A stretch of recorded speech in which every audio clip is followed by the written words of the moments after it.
Let's review the Belgian Grand Prix now with James and the pure pit wall. James, let's go right back to the beginning of Sunday's race. The top 5 drivers on the grid with different tyre strategies. How do we find ourselves in that situation? Yeah, it was interesting, wasn't it? Verstappen, super soft. Ricciardo was there on the soft tyre, both Ferraris on the soft, and of course Nico on the soft.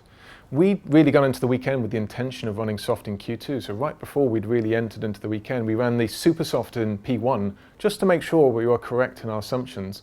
But it was so warm. You see in the top right hand corner, 39 degrees, so warm for a Spa track anyway, certainly. And as we went through, our decision process was working really on the soft and the medium through the free practice sessions, and we executed our plan and stayed on that. Ferrari and Ricciardo, I think, more came towards us, and what Red Bull did was very clever. They split their cars. They put Verstappen on an aggressive 3-stop, Ricciardo on a 2-stop, and it's very difficult to cover both of those options in the race successfully. Looking at the wheel, you can see the virtual safety car and then the safety car, which then brought on that red flag moment of neutralising the race. What did that mean for you in the pits? Red flags are key decision points in the race. You're allowed to change the tyres, you can do small repairs to the car, and it allows us in a situation with where Nico was to decide how to efficiently get to the end of the race. So what we did with him, we fitted the medium. He'd already run the soft. This now means I've complied with all the tyre regulations and we can make a decision on that final stint, but we were fairly sure that medium would allow for a very solid 2-stop. We were one of very few teams to have 2 mediums really going forward in that race. With Lewis, different situation. He still had to fight through traffic. He's already run the medium at the beginning, so we ran the soft tyre with him and allowed him to have the ability to fight through Hülkenberg and Alonso and really to try and catch back up to the back end of Ricciardo. Looking at Hamilton's tyre strategy throughout the race, starting on that medium compound, similar to Fernando Alonso, who also started right at the back of the grid on that medium compound. But you did something different to McLaren Honda, didn't you?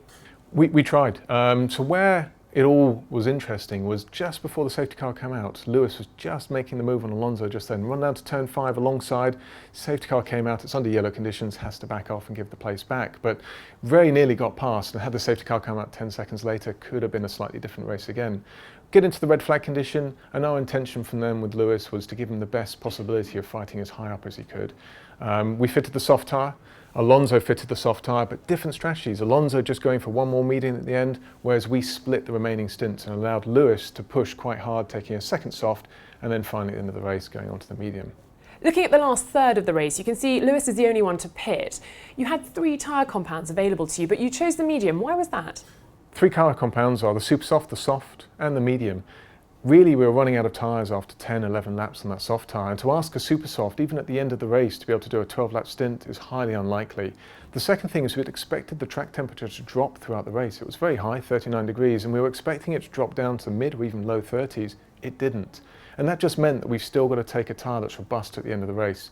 What we wanted to do is make sure we consolidate that third, but give Lewis the best opportunity to fight for P2, and the medium tyre would allow him to do that. It would allow him to push very, very hard towards the end of the stint.